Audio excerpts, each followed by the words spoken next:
بسم اللہ الرحمن الرحیم۔ صرف 5 منٹ کا مدرسہ قرآن و حدیث کی روشنی میں 222واں دن 12 شعبان المعظم۔ نمبر 1 اسلامی تاریخ۔ حضرت صہیب رومی رضی اللہ عنہ، آپ کا نام صہیب بن سنان تھا۔ آپ اصلاً عرب ہیں، لیکن بچپن میں رومی فوج نے ان کے گاؤں پر حملہ کر کے لوٹ لیا تھا اور بچوں کو اٹھا لے گئے۔ ان میں ایک یہ بھی تھے، ان فوجیوں نے سارے بچوں کو غلام بنا کر بیچ دیا۔ جب وہ بڑے ہوئے تو وہاں سے بھاگ نکلے اور مکہ چلے آئے۔ چونکہ آپ روم سے آ کر مکہ میں بسے، اس لیے لوگ صہیب رومی کہنے لگے۔ مکہ میں انہوں نے تجارت کا پیشہ اختیار کیا۔ اللہ تعالیٰ نے ان کے مال میں بڑی برکت دی اور وہ کافی مالدار ہو گئے۔ ایک مرتبہ حضرت صہیب رومی رضی اللہ عنہ تجارتی سفر سے مکہ واپس آئے تو حضور صلی اللہ علیہ وسلم کی ایمانی دعوت کے شروع ہونے کی خبر سنی۔ حالات کی تحقیق کی، آپ صلی اللہ علیہ وسلم سے ملنے دار ارقم پہنچے تو اسی وقت حضرت عمار بن یاسر رضی اللہ عنہ بھی پہنچے۔ دونوں نے ایک ساتھ اسلام قبول کیا۔ ہجرت کے دوران جب کفار نے روکنا چاہا تو اپنے مال و دولت کا پتہ بتا کر ان کو واپس کیا اور پھر ہجرت فرمائی۔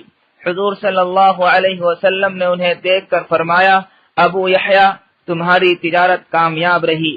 ساتھ ہی اللہ تعالیٰ نے ان کی ہجرت اور مالی قربانی کی تعریف کرتے ہوئے فرمایا، بعض لوگ ایسے ہیں کہ اللہ کی رضامندی حاصل کرنے کے لیے اپنی جان بھی فروخت کر دیتے ہیں۔ ان کا انتقال 73 سال کی عمر میں 38 ہجری میں مدینہ میں ہوا اور وہیں دفن ہوئے۔ نمبر 2 حضور صلی اللہ علیہ وسلم کا معجزہ، کھجوروں میں برکت۔ حضرت ابو ہریرہ رضی اللہ عنہ چند کھجور لے کر رسول اللہ صلی اللہ علیہ وسلم کی خدمت میں حاضر ہوئے اور عرض کیا، اے اللہ کے رسول، ان کھجوروں میں برکت کی دعا کر دیجئے۔ رسول اللہ صلی اللہ علیہ وسلم نے اسے لیا اور برکت کی دعا فرمائی اور فرمایا، اس کو اپنی تھیلی میں ڈال دو، جب کھانا چاہو تو ہاتھ ڈال کر لے لینا، لیکن تھیلی کو کبھی خالی مت کرنا۔ حضرت ابو ہریرہ رضی اللہ عنہ فرماتے ہیں، میں ایک مدت تک اس میں سے اللہ کے راستے میں خرچ کرتا رہا، خود بھی کھاتا اور گھر والوں اور مہمانوں کو بھی خوب کھلاتا رہا۔ وہ تھیلی میری کمر سے کبھی الگ نہیں ہوئی، لیکن جس دن حضرت عثمان رضی اللہ عنہ کا قتل ہوا اس دن وہ تھیلی مجھ سے کھو گئی۔ نمبر 3 ایک فرض کے بارے میں، نیکیوں کا حکم دینا اور برائیوں سے روکنا۔ رسول اللہ صلی اللہ علیہ وسلم نے فرمایا، قسم ہے اس ذات کی جس کے قبضے میں میری جان ہے کہ تم پر ضروری اور لازم ہے کہ بھلائیوں کا حکم کرو اور برائیوں سے روکو، ورنہ قریب ہے اللہ تعالیٰ گنہگاروں کے ساتھ تم سب پر اپنا عذاب بھیج دے۔ اس وقت تم اللہ تعالیٰ سے دعا مانگو گے تو قبول نہ ہوگی۔ فائدہ، نیکیوں کا حکم دینا اور برائیوں سے روکنا امت کے ہر فرد پر اپنی حیثیت اور طاقت کے مطابق لازم اور ضروری ہے۔ نمبر 4 ایک سنت کے بارے میں، وضو کے بعد کی دعا۔ رسول اللہ صلی اللہ علیہ وسلم نے فرمایا، جس نے اچھی طرح وضو کیا پھر اس دعا کو پڑھا، اس کے لیے جنت کے 8 دروازے کھول دیے جاتے ہیں، جس دروازے سے چاہے داخل ہو جائے۔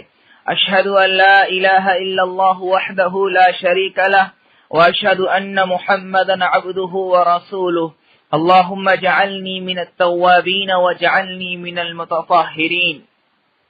نمبر 5 ایک اہم عمل کی فضیلت، والدین کی قبر کی زیارت کرنا۔ رسول اللہ صلی اللہ علیہ وسلم نے فرمایا، جو شخص ہر جمعہ کو والدین کی یا ان میں سے کسی ایک کی قبر کی زیارت کرتا ہے تو اس کی مغفرت کر دی جاتی ہے اور اسے والدین کا فرما بردار لکھ دیا جاتا ہے۔ نمبر 6 گناہ کے بارے میں، مرتد کی سزا جہنم ہے۔ قرآن میں اللہ تعالیٰ فرماتا ہے، یقیناً جو لوگ ایمان لائے پھر کافر ہو گئے، پھر مسلمان ہوئے، پھر کافر ہو گئے، پھر اپنے کفر میں بڑھتے چلے گئے تو ایسے لوگوں کو اللہ تعالیٰ ہرگز نہیں بخشے گا اور ان کو سیدھی راہ بھی نہیں دکھائے گا۔ نمبر 7 دنیا کے بارے میں، دنیا داروں سے دور رہنا۔ قرآن میں اللہ تعالیٰ فرماتا ہے، آپ ایسے شخص سے اپنا خیال ہٹا لیجئے جو ہماری نصیحت سے منہ موڑ لے اور دنیاوی زندگی کے علاوہ اس کا کوئی مقصد نہ ہو، ان لوگوں کے علم کی پہنچ یہیں تک ہے، یعنی وہ لوگ صرف اسی دنیا کی چیزوں کے بارے میں جانتے ہیں اور اسی دنیا ہی کو مقصد بنا رکھا ہے۔ نمبر 8، آخرت کے بارے میں حوض کوثر۔ رسول اللہ صلی اللہ علیہ وسلم نے فرمایا، میرے حوض کی مسافت 1 مہینے کی ہے، جس کا پانی دودھ سے زیادہ سفید ہے اور اس کی خوشبو مشک سے زیادہ اچھی ہے، اور اس کے پیالے آسمان کے ستاروں کی طرح بہت زیادہ چمکدار ہیں، جو اسے پیے گا کبھی پیاسا نہ ہوگا۔ نمبر 9، طب نبوی سے علاج، چقندر کے فوائد۔ ایک مرتبہ ام منذر بنت قیس رضی اللہ عنہ